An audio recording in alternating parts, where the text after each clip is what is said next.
William Shakespeare's cleverest comedy is brought to a vibrant new life.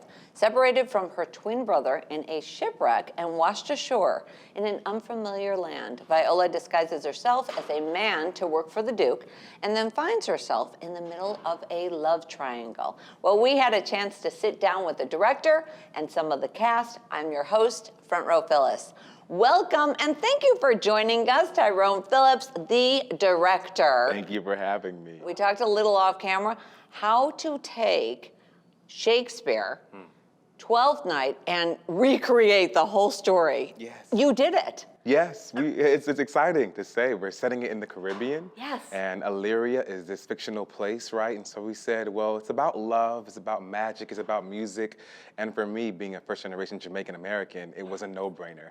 Let's set this in a place where I feel like I've experienced love. I've experienced music that is attractive and alluring, and I feel most at ease and at home in the Caribbean. You know, we just touched on this. Have you been visualizing this? Have you wanted to do this for a long time? Yeah, the play came to me, and they knew at Chicago Shakes that this was going to start the season. Okay. And I think it was a beautiful choice because, one, it's a comedy. The winter is coming, and so just to be reminded of the light inside of us one more time before it gets dark and gloomy was really important to me. And then the play itself, when it comes to mistaken identity, when it comes to sexuality and just exploration of self, Illyria gives us this freedom. And Illyria, you know, it's open.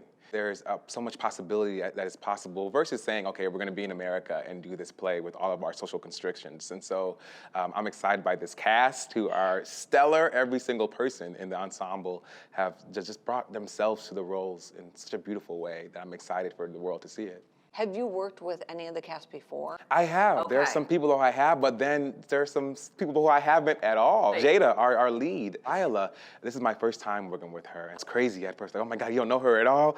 I was like, yeah, but her sensibility, she walked into the room and she gave that sensibility of anything is possible. I can be a chameleon, and the joy and her spirit, command for language, it was easy to say yes to Jaeda. Let's talk about like one of the famous quotes, okay? Yes, If yes. music be the food of love, play on. Oh my God, what does that mean to you? Man, it is, again, for me, it's beautiful because I love music and I try to put it in every play I direct. Yeah. Even if the play doesn't call for it, I'm listening to the musicality of the text, the rhythm of the text. That is what drives me, the beats, and what allows things to become true for the audience, discoveries, anything that we can say to arrest our audience and make them think about something in a different way they haven't thought of it before, yeah. I'm a fan. And so to have this play demand music, yeah. I was like, oh yeah, Barbara Gaines and I were talking, and she was like, man, you love music. This is so perfect. And I was like, yeah, it is. In every show, I try to infuse music into it. And in this show, you infuse, what kind of music is there? So we're gonna hear some of that Caribbean vibe. Ooh. We're gonna hear some American hits because also the next generation, we want them to hear the music and not only connect with it, but maybe even know, oh, I've heard that before. So we wanted to make sure that we didn't have these songs that were written are, you know, a little dated. And so we changed them to all actually be songs I think our audiences will recognize. I know it's hard to say, but is there one scene that's like your favorite scene? Oh, I know we're gonna give it away. That is so hard. You know, truly the opening is something that is a North Star for me in that way that you'll hear the birds of paradise, you'll hear the Caribbean vibes come in and you meet our ensemble. So that beginning of the play is very special to me. And then there's a scene where the music kind of takes the play to a whole nother level. It's the middle of the night, they're not supposed to be making any noise, much less having a party, and that comes to a halt. And the song we're using for that also is one that proves to be a good time. You know, what do you want the audience to take away from the show? It's so many things, but I think the most important thing is to realize or ask themselves, how do I express love? How do I give, but also receive love?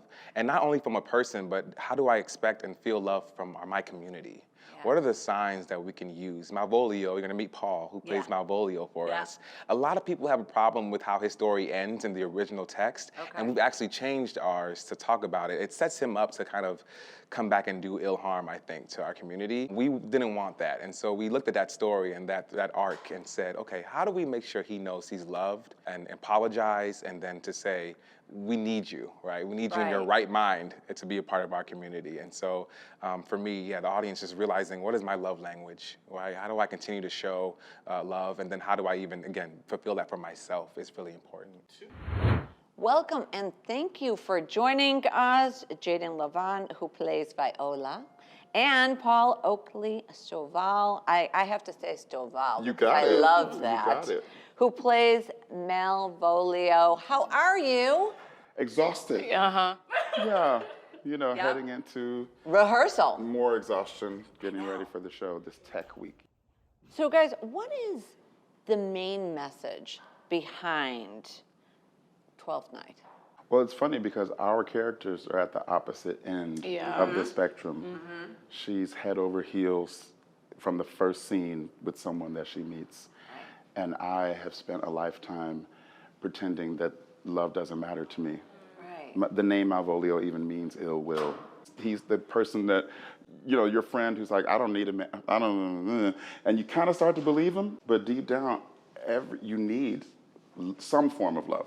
And so I think the show just goes deeper into that than many productions of Twelfth Night where it is comedy.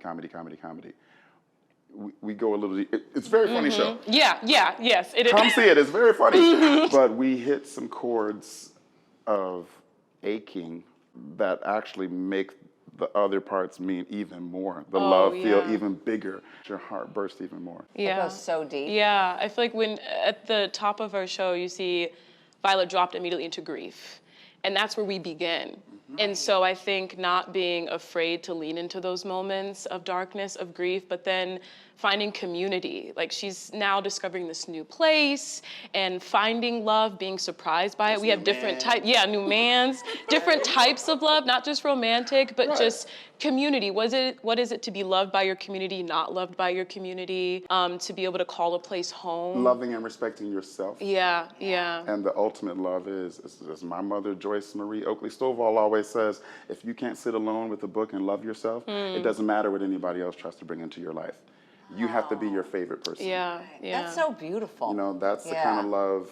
Right. We touch on that as well. So do you guys have a favorite scene? One of my favorite scenes is just when you see Viola Orsino for the first time and her discovery of like, oh, I think I might be attracted to this person. Uh-oh, am I falling in love? I think being able to experience things for the first time is always such a gift.